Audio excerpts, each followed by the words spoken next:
So my name is Drew Kim, and I'm the director of the Center for Advancing the Humanities. And when I took this position in July, one of the great privileges of it was that I was joined to this grant that had already been begun by Dr. Rhonda Hill, my colleague, and Heather Hathaway, and Rob Smith from the Center for Urban Research, Teaching and Outreach in Pacanelli.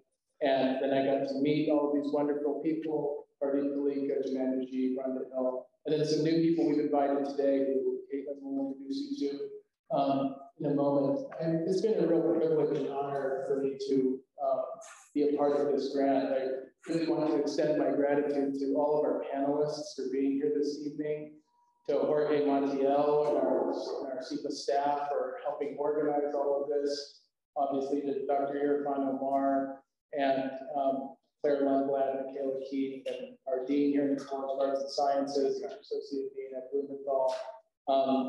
These are the people that made all of this possible so that we can be here tonight to talk about these really important issues of interfaith, social justice, and resilience and hope, especially during and through the pandemic. So I do want to point out that this event is funded in part by a grant from the Wisconsin Humanities, with funds from the National Endowment for the Humanities, and Wisconsin Humanities strengthens the roots of community life through educational and cultural programs that inspire civic participation and individual imagination.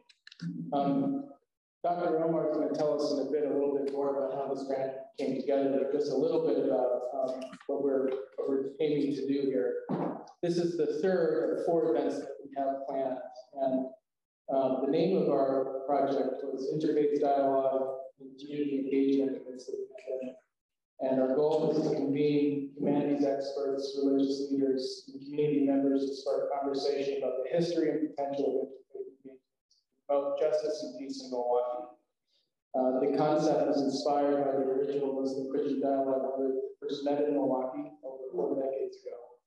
By exploring lessons drawn from the group's historical world, our conversations will allow for reflection on new models of engagement between community and interfaith groups that pursue religious and social commitments during and in the aftermath of COVID-19.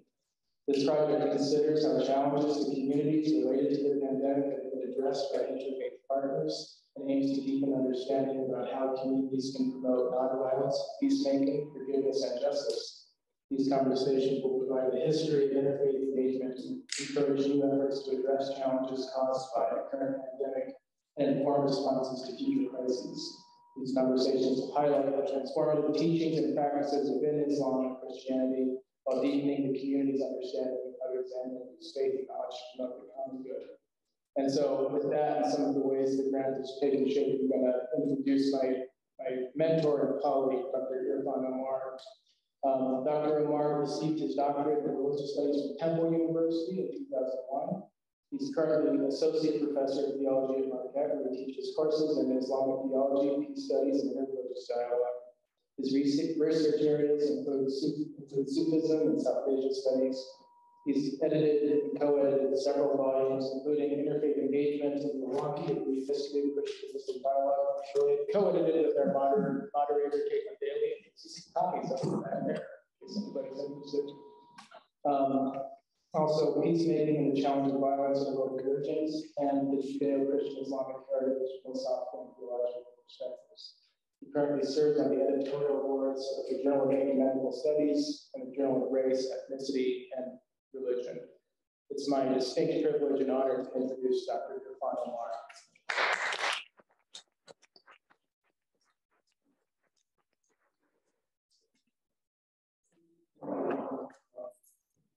I can't give you more cost than I think originally assigned. Yeah, my main task is to introduce our moderator. But before I do that, I just also want to extend my thanks to all the panelists and room for being here. So one thing that you might want to pay attention to is the sheets of paper that you have in front of you. There should be copies. These are our suggested reflection questions for you, the audience members. To think about, even if you listen to our distinguished panelists,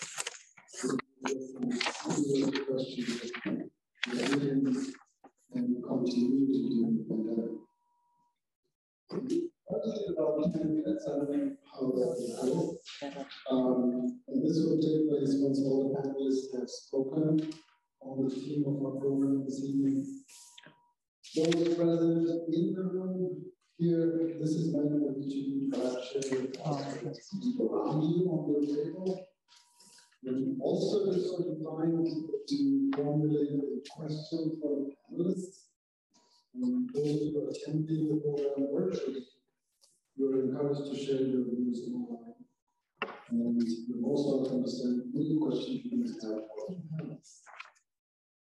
We cannot get to all the questions, but I think asking a question, formulating a question is a reward in itself. And for those of you who do not see the questions because they're virtual, here are the reflection questions we are suggesting. One, can you think of a story or an example of how you or your community survived the pandemic? And second, what role has faith played, if any, in your life in standing up to pandemic-related challenges? A little bit short word about how the round came about, as colleague briefly mentioned. It was Patrick Pinelli from the Center for Peacemaking and Heather Hathaway, Associate Dean of Arts and Sciences, and Robert Smith from Curriculum. Together, applied for Tom Durkins, also in the Center for Peacemaking, applied for a grant to advance the discussion. I don't have a copy of the book. Would you grab that copy again for me? We want to advance the conversation about interfaith dialogue following the publication of this book called Interfaith Engagement in Milwaukee. And we always sort of went back and forth between doing Christian, Muslim, and interfaith, because there's a kind of a relationship there. And so this grant was particularly, I think, targeted to do Christian Muslim dialogue, but we also wanted to expand it, as you can see in this panel, into the unique, as I said, constellation of people and leaders and activists in the Milwaukee community. Now, before Kate gets upset at me, I need to, because I'm taking her time now. It is my distinct pleasure to introduce Kate today, our moderator. Kate is a registered nurse and currently a PhD student at Duke University School of Nursing. Her research interests focus on the intersections of food, faith, and health, particularly exploring church-based health promotion interventions as an avenue to reduce diet-related racial health disparities. Kate is a graduate of Marquette. She received her Bachelor of Science in Nursing in 2017 with double majors in nursing and theology. As a senior at Marquette, Kate registered for my post-empire Christian dialogue. In that course, I offered the 5 students who registered at the time to consider going beyond the academic aspects of dialogue and to do something practice-oriented. And they all agreed that for the next 2 months, we planned out a timeline for interviewing people, documenting evidence and narrative stories of interfaith engagement in Milwaukee. And many of them sitting here on the table were part of that discussion and engagement. Once the semester was over, everyone continued to work on their individual chapters, and after 2 years, the results of that collaboration became manifest. They were sampled in the pages of the book that Caitlin just held, and was beautifully designed and published by Marquette University Press under the care of Maureen Hendrick, who is also present here, guilty. So I appreciate what Caitlin brought to the project.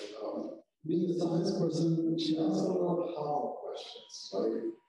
But being a theology and religious studies major, she was always mindful of the why questions as well. So in fact, in both fields, nursing and religious studies, the primary questions are not different from basic human questions. Questions about relationality, identity, and the care for the other. In the short time I have worked with her, I think Caitlin displays these traits class student is. And that would be my end of my I can't say more. Now I invite you to please welcome our moderator, Caitlin Day.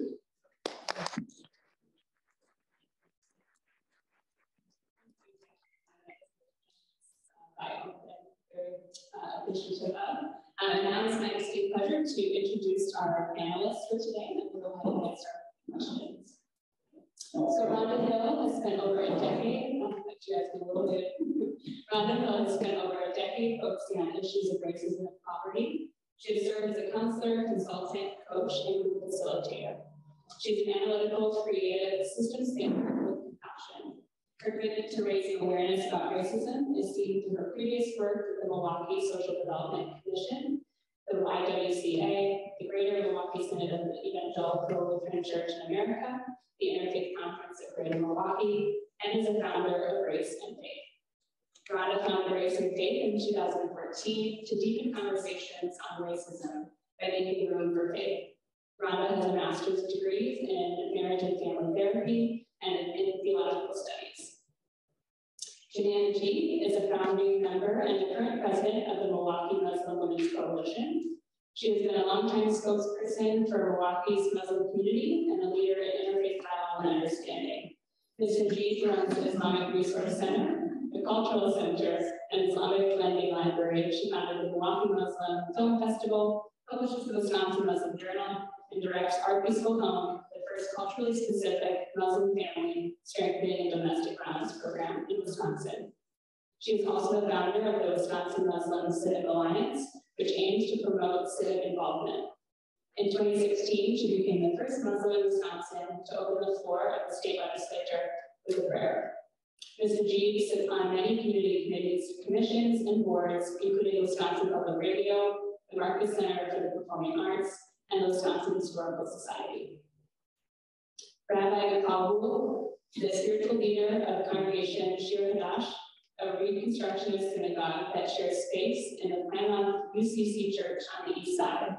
Since arriving in 2017, Rabbi Michal has been instrumental in strengthening Shir's presence as an urban community and as a strong progressive Jewish voice in the city. A third career rabbi, she was ordained in 2007 at the Reconstructionist Rabbinical College following decades of work in corporate and clinical medicine. Since ordination, Michal has maintained her interest in medical ethics and end-of-life care. As a rabbi, she integrates her passions for music, movement, learning, self-discovery, pastoral care, and community building. Rabbi Wool is active in the Wisconsin Council of Rabbis, Interfaith Conference of Greater Milwaukee, and Tikkun Ha'ir, Repair the Cities. She's affiliated nationally with Ben the Ark Jewish Action, Teruah, the Rabbinical Call for Human Rights, and Dayenu, the Jewish Call to Climate Action. Kamal K. Shah was born in Addis Ababa, Ethiopia in 1948 to Asian Indian parents and arrived in the USA as a student in 1966.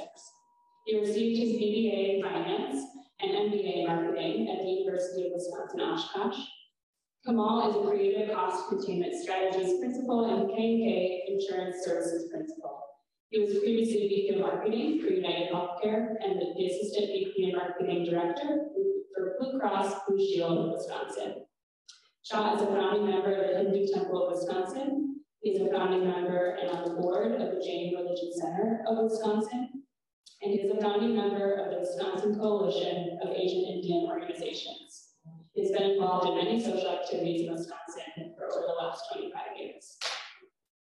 Dr. Margaret Noonan received an MFA in creative writing and a PhD in English and linguistics from the University of Minnesota. She is professor of English and American Indian Studies at the University of Wisconsin-Milwaukee, where she also serves as the Associate Dean of Humanities and Director of the Electric Winnie Institute for American Indian Education.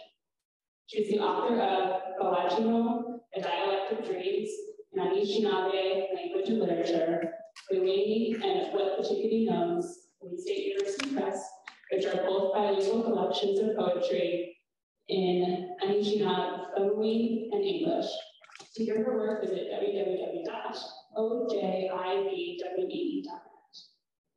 Pradeep Kaleka is the Executive Director of the Interfaith Conference of Greater Milwaukee. published author of The Gift of Our Wounds, and intervention specialist who works with families and individuals involved in extremism. Pradeep is also a columnist with the Milwaukee Independent and a trauma clinician who works on community mental health concerns. Please give a round of applause for our panelists.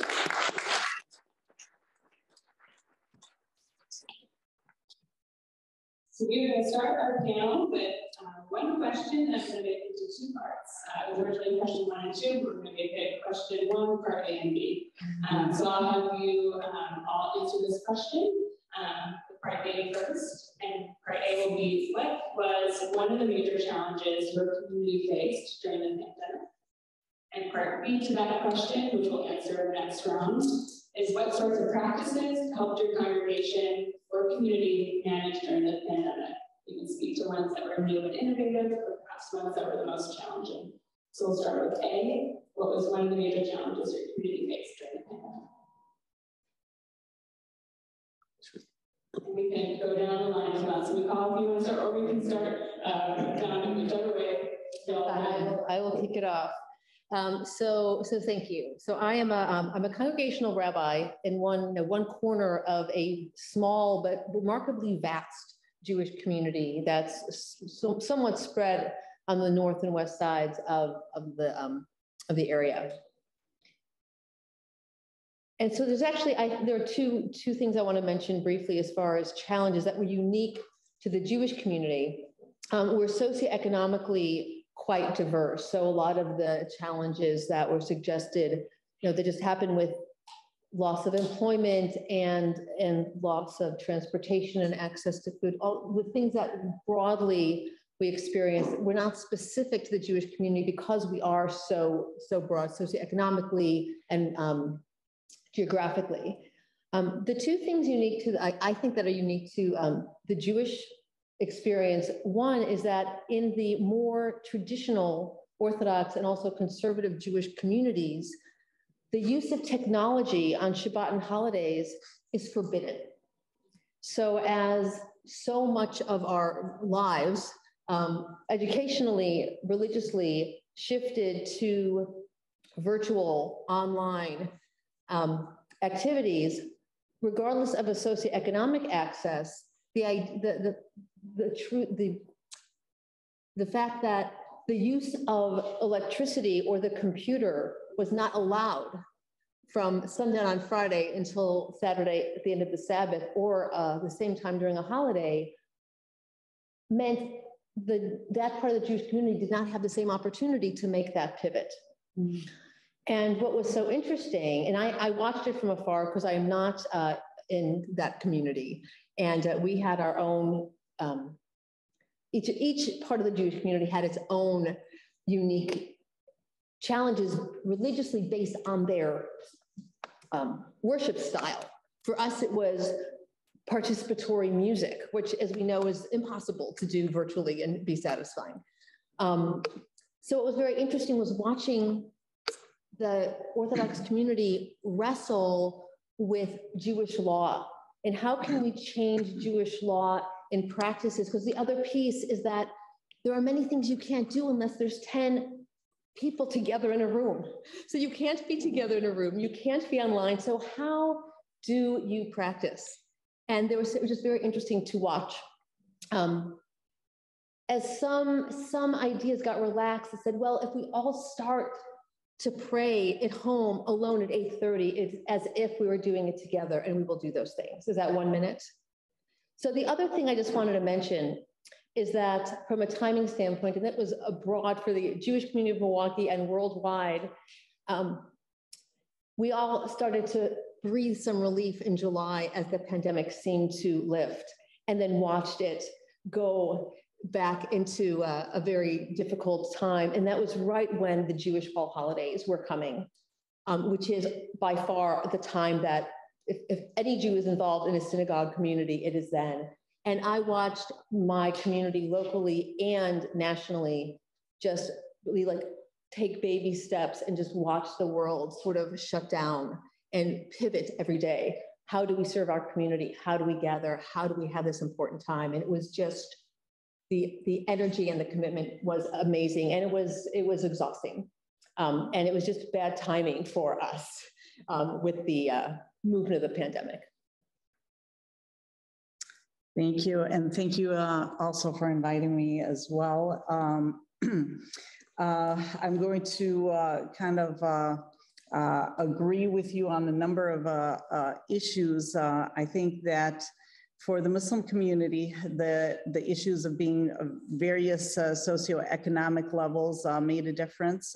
So you have refugees in our midst, you have new immigrants in the midst, individuals whose livelihood was Uber drivers or Lyft drivers, and people that you know, sometimes their paychecks were, they lived, you know, week to week.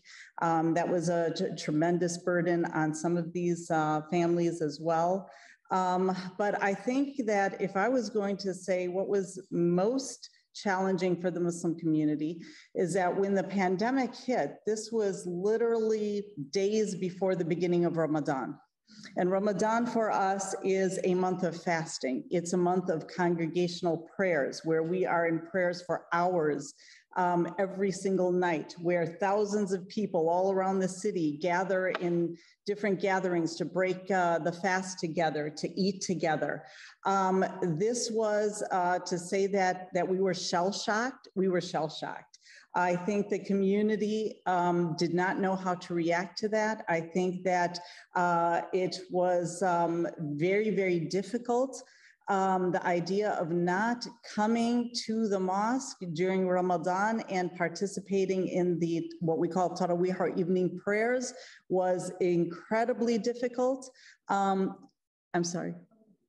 Oh, okay. Was incredibly difficult. And so I think that we had to go back to what is Islamic law. And we literally had to go back to, well, there was an instance of a pandemic during the time of the Prophet, and what did they do? And to give people a sense that, yes, you can be a Muslim and not go for congregational prayers. You can be a Muslim and break your fast at home by yourself with your family. You can be a Muslim and not, you know, do this. That was very, very difficult. So I think that if I was really going to say what was the most challenging, it was that, you know, the people, the mosques were closed down, and there were people that were coming and standing outside, just, I think, not knowing what to do. They just felt lost as to what, you know, what they could do. And we had to pivot then to virtual. And again, virtual, you know, you're talking about people that are very, very, you know, clued into virtual things, and then individuals that have no technology, might not have any kind of, you know, ability to do virtual. And so a lot of the prayers that were just for the sake of giving people a sense that they're somehow connected were being done virtually. But it wasn't able to connect the entire community as a whole. Yeah. You win. That timing, your timing was worse than ours was. Yeah. You had to do it right out of the gate. Yeah. Yes, we did. Yeah, thank you so much. And thank you everyone for being with us tonight. Thank you, Dr. Kim, Dr. Omar. It's an honor to be on with this panel. It's, you know, it really is. I think Dr. Omar talked about it. Constellations put themselves together, and you have a panel full of interfaith leaders in this community. And, you know, it's just, again, it's great to be in person as well. As you know, as kind of strange as it feels. So I'll start off kind of with the Sikh community. We gather at a place known as a Gurdwara, which is Gurdwara, Dwara meaning door, Guru's door, teacher's door. And as we gather, that's our epicenter for everything. That's our epicenter for learning, you know, like being communal, eating, getting to see everyone again. You know, from Thursday to Sunday, it's really a time for us to kind of reflect on what's important, like taking in the scriptures, taking in the entire body of experience. And I think what the community kind of went through at that time was really, how do we experience this sort of reprieve from the worldly stuff that happens and the engagement in the world, and how do we do that from a remote setting? And so I think that was. And within the experience of Sikhi, it's very much an experience of being there, hearing the hymns, meditating together, And that was kind of what was missing. And as the pandemic sort of started to rage on, many Sikhs come from Punjab, which is nestled in India. And as the numbers started to escalate in India, you started to see that have an effect locally here. And people were worried about their loved ones. People were worried about just being able to travel, come back. There's many people who lost loved ones at that time who were not able to go to India and see and participate in the last rites and the rituals and to even like see their loved ones passing. So I think that was all very much the struggle of the Sikh experience. And I think part of it was the pandemic, not being able to gather what was happening here, and then also just kind of what was happening in India as those numbers started to rage on. Hi, again, I'm Rhonda Hill. Again, I would say thank you for being here. This darn earring keep falling off, so you may see me struggling with it again later. But I was thinking about that question, and I appreciate everyone's answer. So I'm going to kind of answer it in two ways. So I'm Christian, and so thinking about the Christian community and that experience, this was breaking loose around Easter, which is an important Christian holiday. So one thing in particular, me and my son did, we just both got dressed up in our Sunday's best, took pictures outside, and was like, hey, happy Easter, and posted it to everybody. So it was definitely different not going to Easter service and gathering in the same way that we would to celebrate what Easter means, but which was also a great time to really reflect and think about really what does Easter mean in the midst of a pandemic. So I think a lot of people struggle with not being able to, as was already been said by the other panelists here, not to be able to gather in Christian community and be able to either celebrate the holidays in the ways in which you usually would, and or find what you find when you get together with your people when it comes to singing, prayers, and even listening to scripture together and having that type of encouragement. But I also think for the Black community overall, what was happening with us, and I still think today, that's what I was thinking about, that's why it's two parts. Like today, we're still suffering from the pandemic, one, from mental health, misinformation, and then violence. And so even in the midst of right now happening, the Kyle Rittenhouse, whatever his last name is, his trial, the Ahmaud Arbery, that trial happening right now, and then a white supremacist being in court right now for the acts in Charlottesville, the police killings, George Floyd, you name it, all of these things happening, whether it's what I would consider vigilante justice or state-sanctioned violence from the police towards our community, we're still dealing with all of that. And it seemed to just go crazy last year during the pandemic. And so trying to battle, one, the misinformation and ideas about how you get this and the ways that the pandemic disproportionately impacted Black communities, and then the mental health aspects of it. So I think we're still trying to, I don't even know if like recovery has yet to truly begin, but with that, people are being able to start going back to their church. My grandma particularly did a lot of gathering over the phone with prayers and singing and trying to continue to have service in that way. And so when she could first go to church for the first time, that really lifted her soul and made her really feel reconnected and part of a community. Okay, thank you for inviting me here. I'm from the Jain Religion Center of Wisconsin. Very, very small religion. Very few people in the world know about us. But we are one of the oldest organized religion in the world. Thousands and thousands of years of history. In Wisconsin, we have a little temple in Pewaukee, and pandemic, like everybody else, has hit us pretty hard. Because we get together and it's like a family. We have between 55, 60 families in Milwaukee. So everybody looks forward to getting together. And that also becomes very, very difficult. Our principle is ahimsa. The definition of ahimsa, if I translate into English, is nonviolence. In my opinion, is a very narrow. Jain ahimsa is very, very deep. And second, and 3 words that can explain Jainism. The second one is anekantvad, and that's why we are all here together, different opinions, different attitudes, but we all live in the same world. So anekantvad means feeling the same about different opinions as we do for our own. And the last one is aparigra. We live in the world, buy one, get one free. We think it's free. However, it has a lot of cost to the society. We have so many things, a lot more than we need. Jains teach us to minimize all of those things. I'm not saying we all do that, but that is the principle. So during this pandemic, we try to bring this home and try to see what are the kinds of things we can do.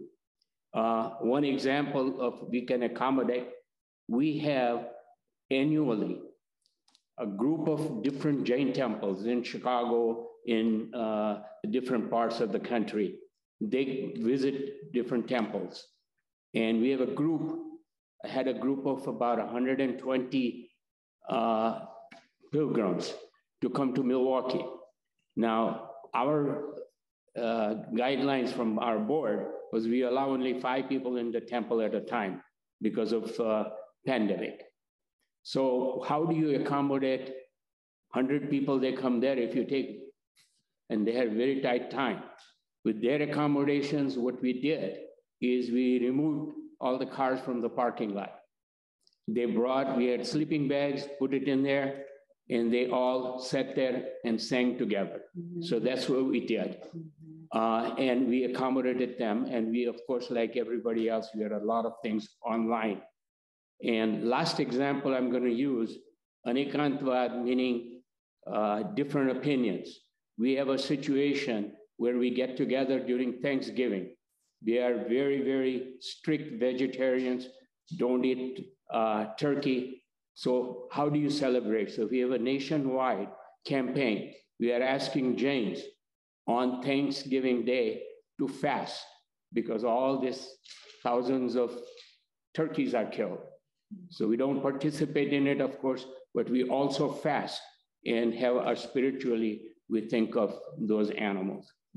So, thank you.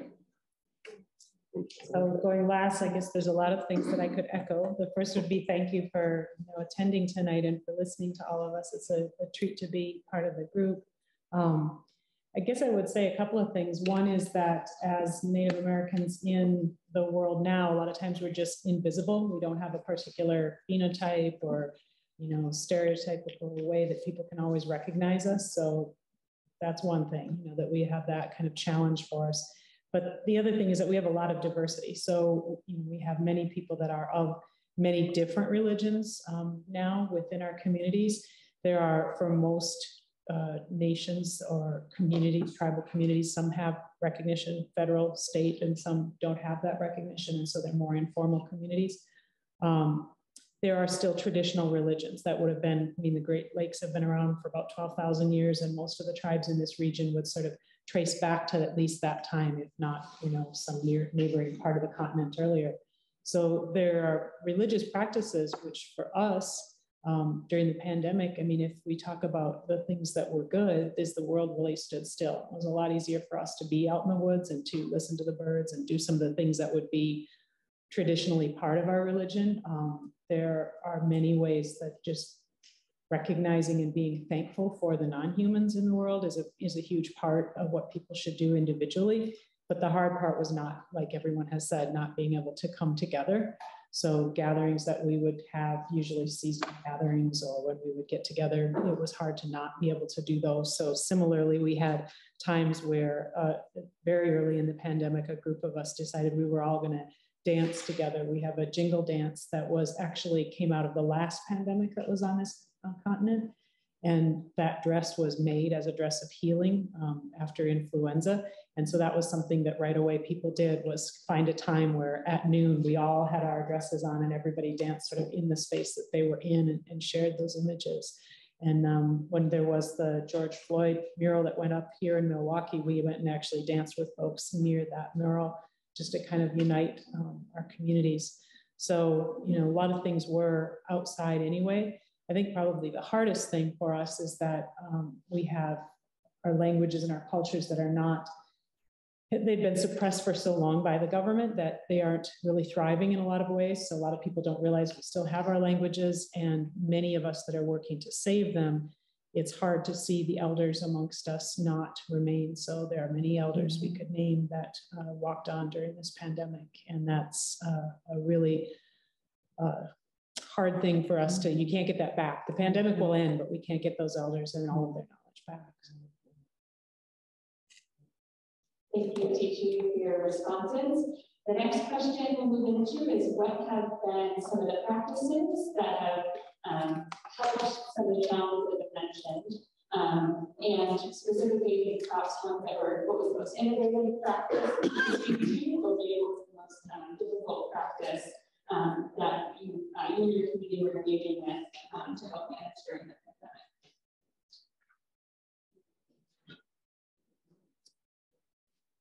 I'm wrestling with practice. It's not where my mind was. And some of it, we all tended to sort of do a little bit of how we resolved our challenges. So the things that came to mind for me in thinking about the positive responses and the ways that we turned. One was very specifically within the, at least the non-Orthodox Jewish world, through the Council of Rabbis primarily, was to work together to make sure that we were really all speaking from a place of Jewish values when it came to how to respond to the pandemic, what we're, especially around death and funerals, was a real concern.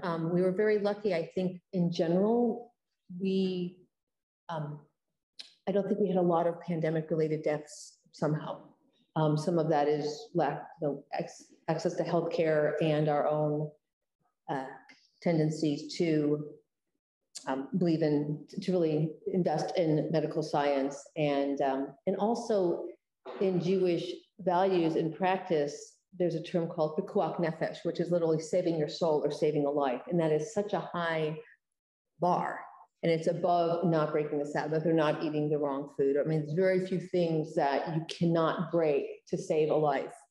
We really lifted up that value and then worked together as a Jewish community to give people expectations for what they would be doing Jewishly in the world, in their communities, at a funeral. Like, what would that look like? And we wanted to do that together. So it was a Jewish message, and it wasn't specific to the synagogue in this side of the street. And that was really powerful. But the other thing I was involved with at the time, because there was also communal Jewish activities outside of synagogues that come through the Jewish Community Center or the Jewish Federation. And an organization I'm involved with is our Jewish Community Food Pantry, which is not a pantry for Jews, but it's run by the Jewish community. It's actually over it serves 53206 and 52310. And to watch that organization pivot to figure out how to now serve people with no contact and no contact amongst ourselves, and to pivot from walking through a building to suddenly setting up boxes in stations and drive-throughs. And we had so many people who wanted to come volunteer. It's like we needed to schedule and turn people away. So there's a number of different examples of the ways that the Jewish community serves in the broader world, but to watch that pivot and say, we cannot stop doing this, was really amazing. I think one of the things that particularly the Muslim community kept on doing and opened it up actually to the broader community is that they have a large Islamic school. And so they the individual that was running the food program said, well, you know, there are probably still people that now are in need of food. And so rather than just opening it up to, you know, members of maybe the refugees or Muslim community, they opened it up to anybody that wanted to come. And so they prepared meals every single day, and they had drive-throughs where people would just, you know, they wouldn't even ask them. They would just ask them, how many meals do you want? And they did this. They did this for months. They also did meals for what they called, you know, meals for our heroes. So at a number of the different hospitals, they would set up where they would go to serve meals, because a lot of these places, the cafeterias were closed down, and so they would just provide meals. And this went on for a number of different months. Keep in mind that now we're coming on 2 years of the pandemic. So it's, you know, the way it looked like and some of the things that we did at the beginning are also different than some of the things that we're doing now. As things progressed, as we came up with a vaccine, there was also, you know, a lot of effort to try and get the community mobilized and to work on getting as many people vaccinated as possible. Some of the things that we also did to try, and I keep going back to Ramadan because that was such an impact for us, is that the idea that, you know, we couldn't come together for Ramadan, but what the Milwaukee Muslim Women's Coalition did is we created a huge, a first of its kind drive-through Eid festival.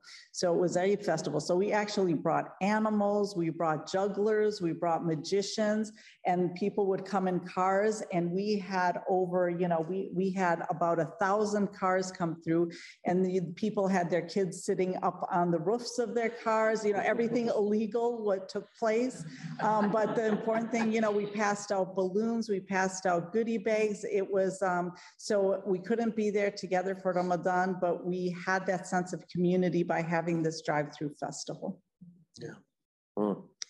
Yeah, I think just the Sikh community, and as things were kind of raging, both locally and overseas, I saw a lot of people, like Janan said, I think getting more creative and expressing their faith in many different ways within. And you know, you saw people, you know, you saw agencies like Khalsa Aid, other aid agencies who were just like, okay, like we have to lean into like what we know, and what we know is how to serve, and this universal language being the language that, you know, all of our faiths really speak. You know, sometimes when we might not speak the same language, or sometimes think that we, you know, believe the same way, but we can speak that language of service. And so I saw a lot of people rolling up their sleeves and saying, okay, like, how do I creatively serve now? And I thought, and I saw at the same time, to me, faith and then, like, you know, even like when we think about Sikhi, it is a communal experience where you gather together, you listen to hymns, and it is a very communal sort of like, you come to a truth, not individually, but you come to a truth as a community. And that truth, you know, what we say, like when we see everybody, we say Sat Sri Akal, which means God is truth. And then when you leave, you say Sat Sri Akal, which again is this like significance of what is true. And I thought about it, and Sikhi, the scripture is this sort of like love language that this person who is having a conflict is talking and speaking to become one, and not feel alone. And I think that one of the feelings around this was that there's a lot of faith communities, a lot of people felt that feeling of loneliness. Mm-hmm. And I thought, what an amazing time to just kind of embrace loneliness, embrace that sense of, just kind of finding what, you know, that sort of, and sometimes I think about it as like this relationship that we have with we call God, we call, you know, Allah, we call Rab, you know, Vaheguru, this something, right? And I kind of, I was thinking about this question. I saw, you know, within the pandemic, There's some people who became extremely busy. I mean, they were doing a lot of work. And then there's some people who were like, nah, you know what, I'm cool with not working, and that's fine. But I also saw some people get closer to their faith, and I also saw some people get further away. Well, again, I think I'm gonna try to answer this in two parts. So religiously, in Christian community, particularly Black Christian community, like I mentioned before, the ways that my grandmother, 80 years old, I mean, she's not getting on the YouTube, the Zoom or nothing like that, ain't happening. So they did through the phone. So, and it's interesting just watching how a lot of like old technologies became very relevant and useful. And so they did that for a very long time. But then other faith communities who had the resources and younger people, of course, started doing a lot of online, or people started having services with saying, okay, you got to register. Once we get up to this number, then that's it. So going through that way and trying to cycle people in and out through registration, just trying to not have, too many people present and such. But also at the same time, it was the challenge of socially what was happening in Black communities. And so that always forces the faith community to have to be engaged. So you saw more people protesting. I think that's a way that our community was dealing with the violence that was happening, is really getting active socially and protesting in that way. But then the misinformation around COVID-19 that was happening through our community and still is present today, not only the misinformation, but the hesitation that a lot of Black people have towards the medical community. It's really hard to get over that. And so there's been a lot of campaigns, a lot of efforts with trying to, through radio ads and all this and that, and even through church, and I've, having different preachers and such, try to get people to become vaccinated and overcome some of the misinformation. And really, it's really the fear about, okay, do I really want to take this? What the government trying to do to us now? Kind of thinking. And then finally, as I mentioned before, mental health. I think what I've seen happen from last year to now is so many more Black people talking about mental health out in the community and trying to supply and have resources and having conversations, just even having like little t-shirts like call your therapist and things like that. Really trying to destigmatize mental health in the Black community. I think that grew in COVID, as well as hearing sermons. I've heard several sermons on anxiety because anxiety was through the roof for so many Americans during the pandemic. So I think through the act of preaching and taking that religious space and really educating congregants and making it safe and making it okay to say like, yes, I love God, but I'm also struggling with having panic attacks, or I'm also struggling with these kind of fears, or even to Pardeep's message about the loneliness. I'm feeling lost. I can't figure these things out right now, maybe feeling depressed. So I think watching it unfold from last year to now, while there are still many struggles, seeing the ways that the faith community, particularly in the Black community, have tried to bridge some of those really deep issues that impact us is hopeful. It's important, it's necessary, and it still shows that it's still just a lot left for us to continue through. As Janelle mentioned, we're still in a pandemic, we're still pushing through it. So, yeah. We have a very unique problem in Jain community here in Milwaukee. We are such a small community and our religion is pretty complex. So we were always deprived of having scholars come into Milwaukee to be able to have face-to-face conversation. So pandemic on one hand was a big disaster for humankind. The other side, it was a blessing. And the reason why it was a blessing, because Jain community in general, we have a lot of people who are IT experts, and they have, since the pandemic, it has exploded. And all of the scholars they were impossible. Many of the Jain monks, They never traveled by car or by plane, which were impossible for Jain community to be able to communicate with them. Now with the internet, that is set up. We all have access to that from our home. Not only that, if you decide to do it, you have many, many choices now that is available. Plus, if you want to do it, you can spend 24 hours a day having some sort of courses. Those are impossible to think of it. But COVID has brought all of that together for us. So there is a lot more available. There are websites set up with thousands and thousands of books, magazines, articles, all of them set up for easy access. Thank you. I'll try to be short. I know you wanted to try to get to questions and things too. I think, again, a lot of what has been said, I would echo. We're lucky in this city to have the Gerald Ignace Center. So we had focus on healthcare and wellness and balance even before the pandemic. But I saw, that organization and others, and within the tribal nations as well, people really had to step it up and get very creative about how to help people balance, because when we just had a lot of loss. We had a lot of systems that just fell apart. Some communities where there just were no hospital beds, that, you're in areas where you could not serve the number of cases. So people were having to either say goodbye or manage this. And so there were, I think, a lot of organizations that kind of stepped up to getting more information out and helping people think about that. And I guess I would say a good thing is that I saw a lot of people who had not made time.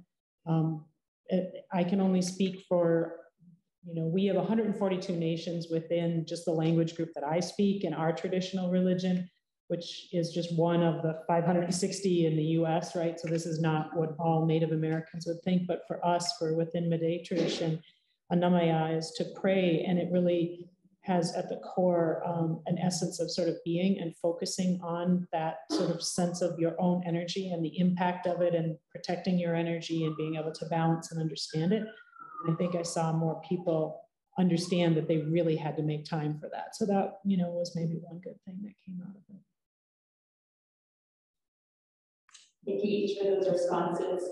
So it sounds, you've all given great examples of the ways in which your faith communities have come together to bring hope and resilience to your community. And so as we think about Milwaukee's faith communities working together to bring hope and resilience to the city, how do you believe that the sense of community that is created by interfaith engagement, how does that sense of community facilitate healing during the pandemic across the city?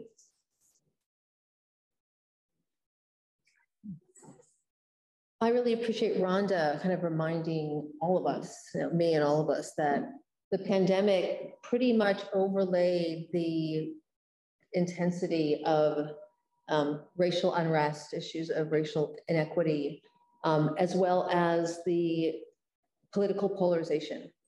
And I really note that,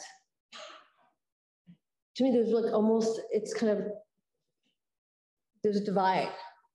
And those communities who are engaged in interfaith, who are able to open kind of, we all, gosh, it's so complex. It's such a complex time. Both, I think, it really intensified within our own communities, but then we all talked about ways in which we also reached out beyond those borders. I do feel like the pandemic really did end up siloing things a little bit more. And I feel like there was some loss in some of our interfaith engagement. And also highlighted some of our differences, not between faith, but almost within our own faiths, as different communities were focused on for different responses to the pandemic in their own communities. One activity that I think was really lovely to lift up was a large group of Catholic lay leaders or lay people who began a weekly Black Lives Are Sacred program. And my own community had kind of our own weekly vigil in our part of town. But this group actually every week partnered with another faith community and another community group and really shared space and message all over town to bring their faith and lift up Black lives. And it was really profound to participate with them, but also to watch this unfold.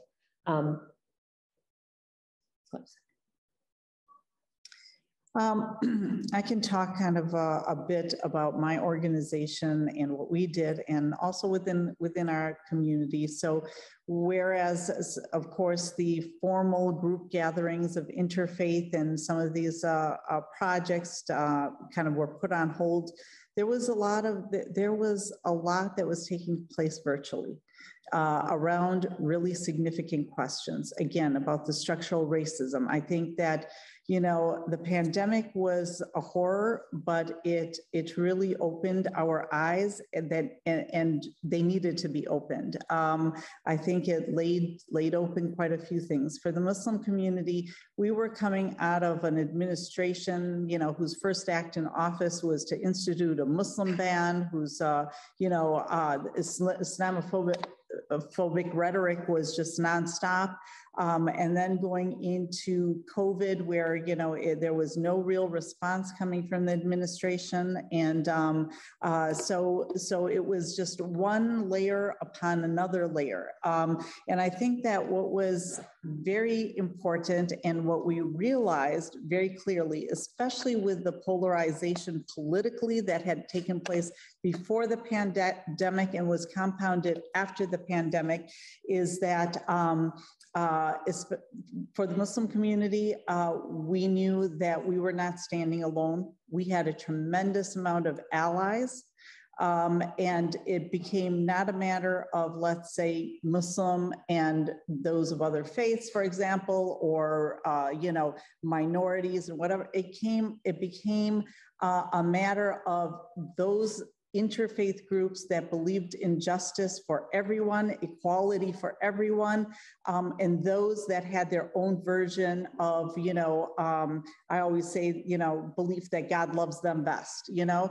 And so, so we found ourselves with enough allies that you can start to sort of breathe freely, because you realize that you know what, it's not just us. There's a heck of a lot of others, including the Black community and the structural racism that for centuries has been going on.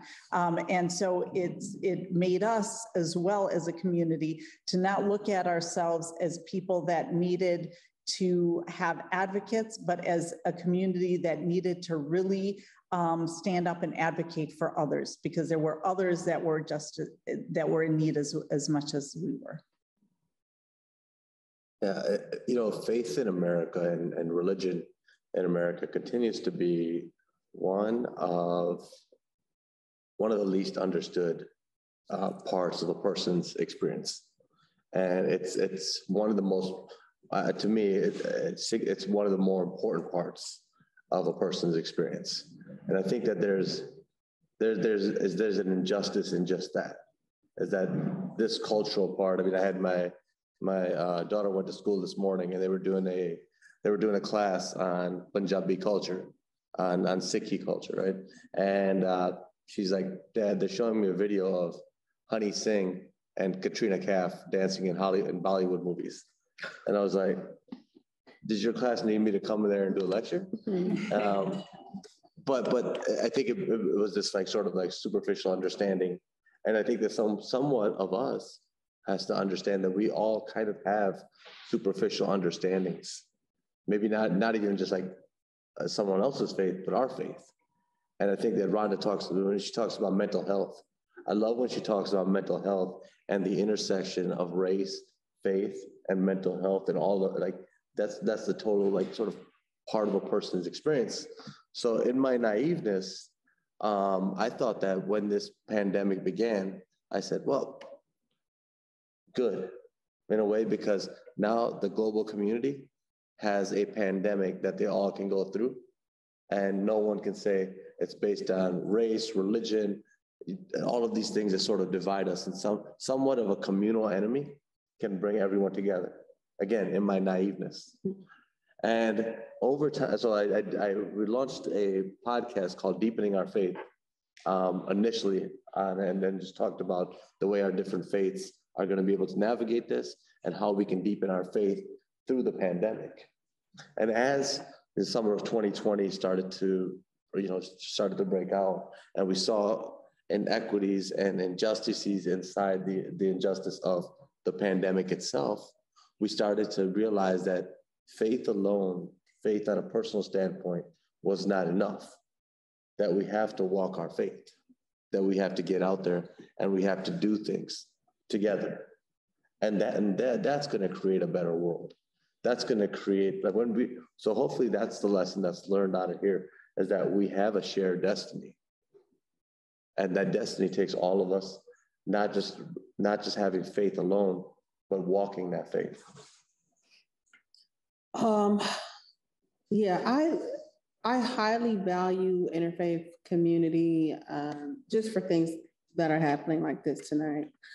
I think there is a lot of room for us to continue to grow this, that is beyond us, that's willing and already participating, because to Party's point, the world has already seen all hell breaking loose and what that looks like. But I think we have yet to see fully, especially here in this country, what it means for so many people to get together, just like this panel, of varying religious ideologies in a way that says, yes, we're different, but we believe different things, but we're all here for the sake of humanity. And so I think it's still some room left for that. In my own work with race and faith, and what I've tried to do, traditionally, most of my work providing educational courses about racism, primarily my audience has been white. And so with the pandemic, I still educate white audiences, but I created space to really focus on communities of color, especially after having conversation with some of my Asian friends. So like you said, so you're not here, with the president we have, as Janai mentioned, the one we had, saying stuff like Kung flu and using these kind of really derogatory terms that putting that community at harm in ways that it's very painful. Even today, I have a friend who is Korean who was harassed most recently walking down the street in Humboldt. Some white teens threw a bottle at her and called her a Chinese bitch.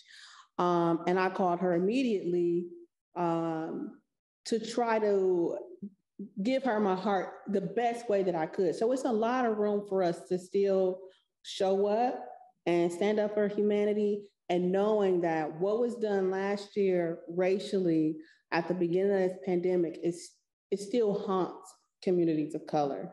And so with having religious diversity, you get cultural diversity, and you end up getting racial diversity.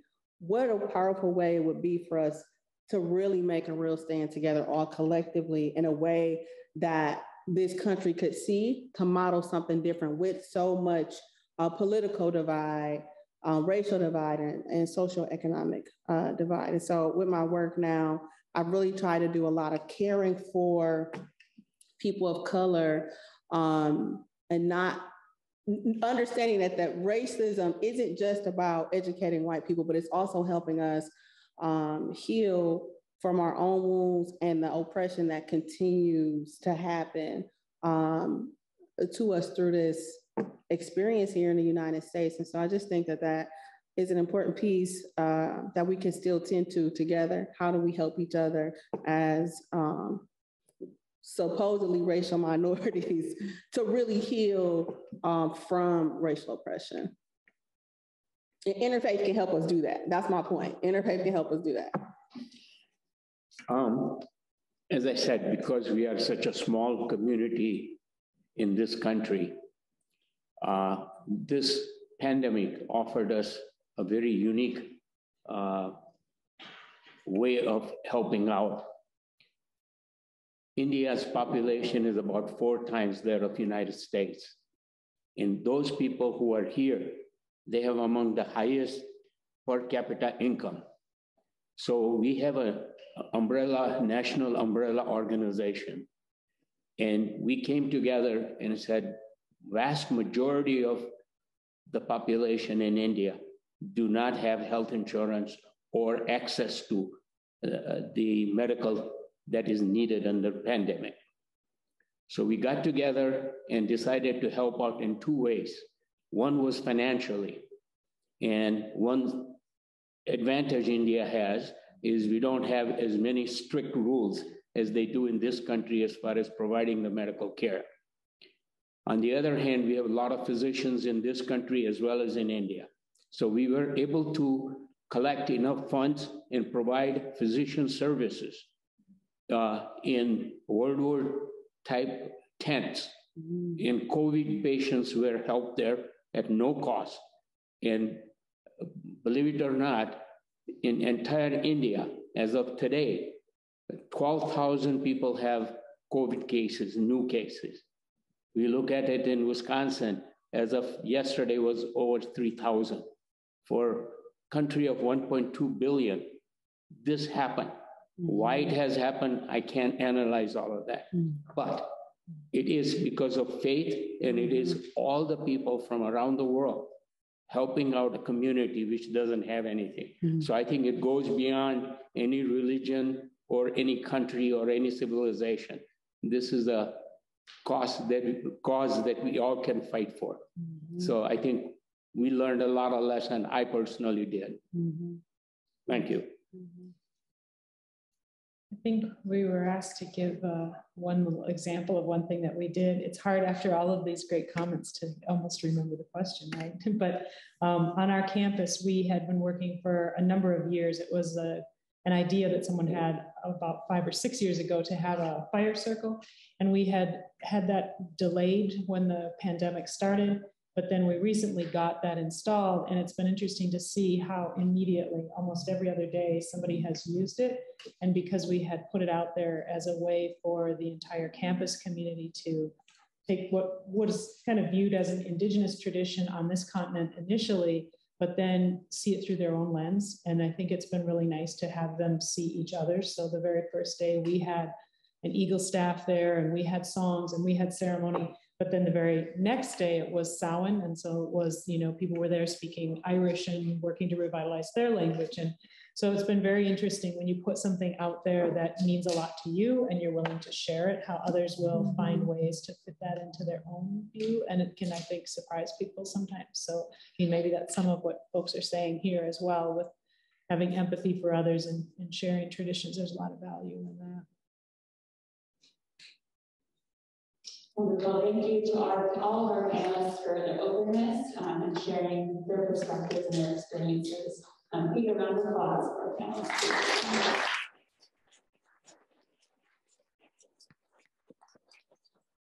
So now we're going to transition into a table discussion activity.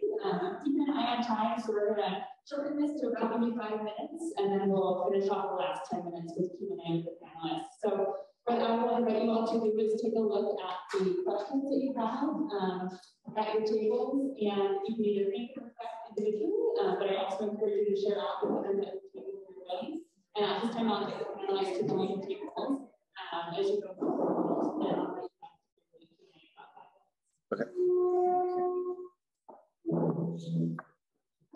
Great.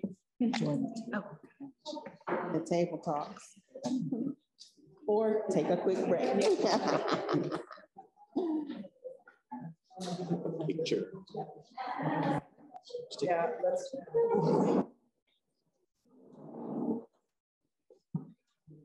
We all take that. Oh.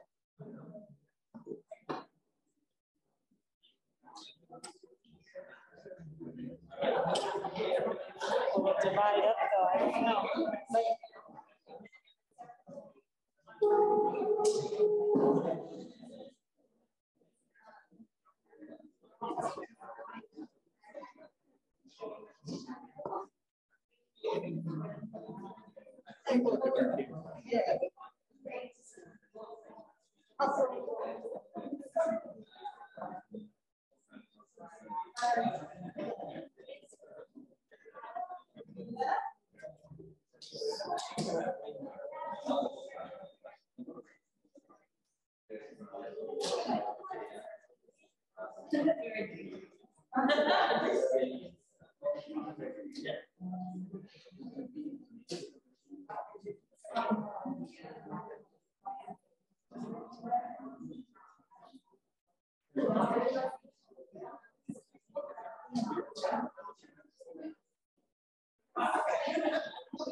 All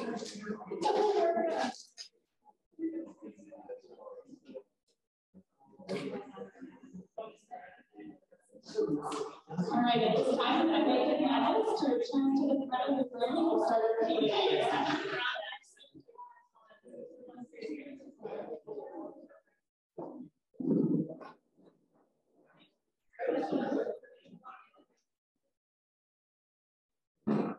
So if folks have a question that they would like to ask the panel, first we ask that you raise your hand and Courtney's going to come around with the microphone. You can ask your question, and we'll do this for the next couple of minutes, and we'll close out.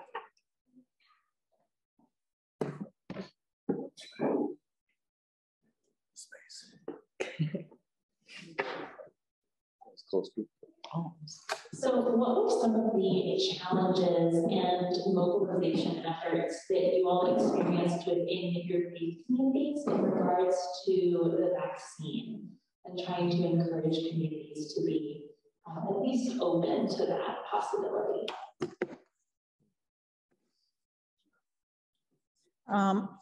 I can address that because my organization was one of the statewide organizations that got a grant to do COVID education. And we saw that the Muslim community is incredibly diverse. So we had what we saw basically nationally. Our African-American Muslims were not getting vaccinated, didn't believe in it. A lot of our Middle Eastern Muslims were not getting vaccinated, didn't trust the government. The Asian Muslims were getting vaccinated, even the refugees. So there was a lot of education that was involved. So what we tried to do is really deliver messages that were faith-based. What is your responsibility as a faithful Muslim when something like this happens? And so we had stories from the time of the prophet. We had about from scriptural verses, for example, that talked about, safeguarding your life and safeguarding the lives of others, that it's not just a choice, it's an absolute responsibility. And then education, again, educating about the vaccine, educating about, it's not that was anything dealing with anti-science, it was distrust of the government. And so trying to build that is a very, very, very slow process and continues. But it was very interesting for me to see as we did this, how reflective the Muslim community was of the broader community at large. Yeah, I think just to answer that really quickly, the community here, lots of them, like Janan said, were able to got the vaccine. In India, there was a completely different story. So I think that there's a struggle overseas too. Is there a story of hope or resilience that you can share that may have been unexpected that came out of the pandemic? I think for me, as I said, with my work with race and faith, I kind of shift my focus. And so earlier this year, we did Black Joy Retreat. So that was totally, that was my way of creating space for Black people who had just been through so much from last year. And then it was on the heels of the Derek Chauvin trial. And so I was like, you know what, we've been collectively holding our breath this whole time, and we need some way to have a release together. And so for me, creating a Black Joy Retreat was a definite, it was an affirmation. In some ways, it was an act of resistance, because it's like, how dare you have joy in the midst of such oppression? But that's what faith is all about, right? Joy is a spiritual discipline as much as anything else. And so to be able to gather with about 30, 35 people, kids, grown-ups, just having a really good time together and not having to pay so much attention to to the way racism has played out in our lives. It was all I told people to do. You could come here and you can do any activity you want to do, or do nothing, just lay back and be Black. That's it. That's all. There's no expectation, but to experience a sense of freedom, you know? And so for me, that has become a real highlight. And again, even with this pandemic, helping me shift some of my work and how do I care for people of color in a way that gives, that humanizes, right? And celebrates our own humanity, even when something like this happens. So that's been the highlight for me.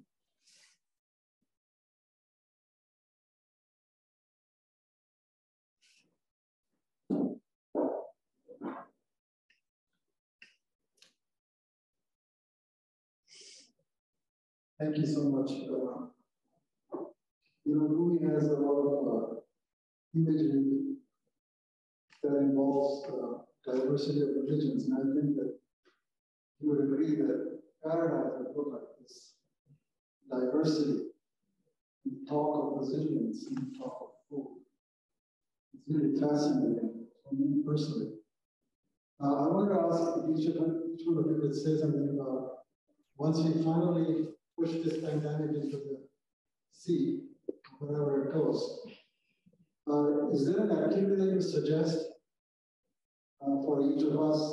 Would you invite each of us into your own house of worship or place and have a conversation and have table fellowship? Would you be willing to think on that, or maybe just suggest an activity that we could do all together?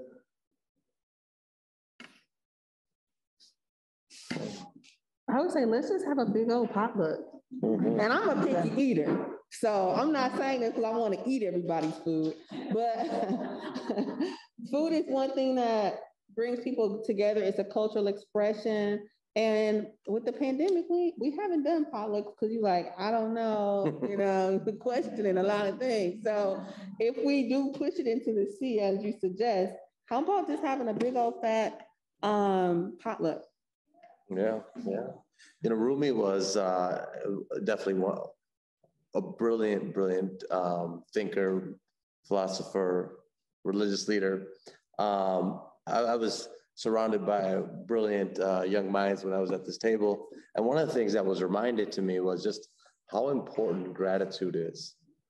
And I think that within this past 2 years, right, we do think about a lot of things, and we should, but we should wake up every single day and be grateful that we get to be here. We get to enjoy this experience. We get to be together. This can't be recreated. If any one of you is missing today, right, this can't be recreated because it's not the same experience.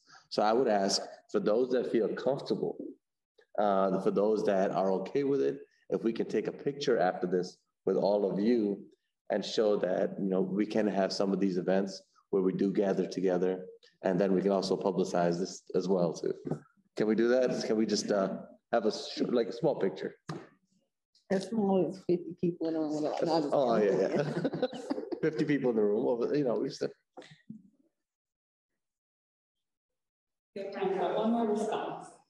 Well, I would say that tomorrow is actually a full moon, and so regardless of where all of you are, right? I mean, we'll actually be outside around our fire circle over on campus with some people. But wherever you are, I mean, that is one of those things that happens pretty regularly and reminds us all that we're very small and that the world does keep going. And, that's sort of the point of those. So, I mean, we often kind of look up at the moon and say, Buju Nokomis Nibagisis, which is like saying hello, grandmother, night sun, and kind of just thinking about what keeps us all going. So that's something we can all do until you can all really join us at some gathering. Just pay attention to where we are in the universe. Well, thank you. Can we get one more round of applause for our panel?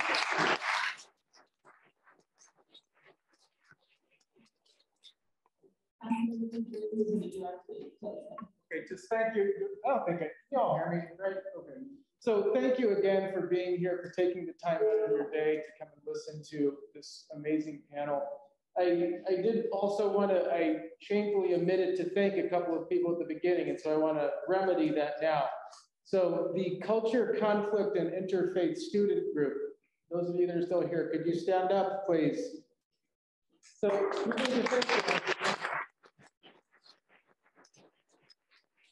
the ones that ordered and brought our food.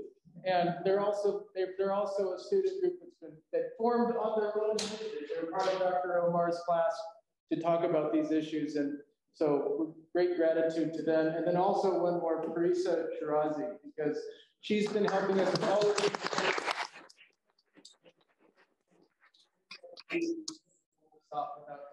So thank you again for being here. Let's all line up for that picture. Yeah, yeah. And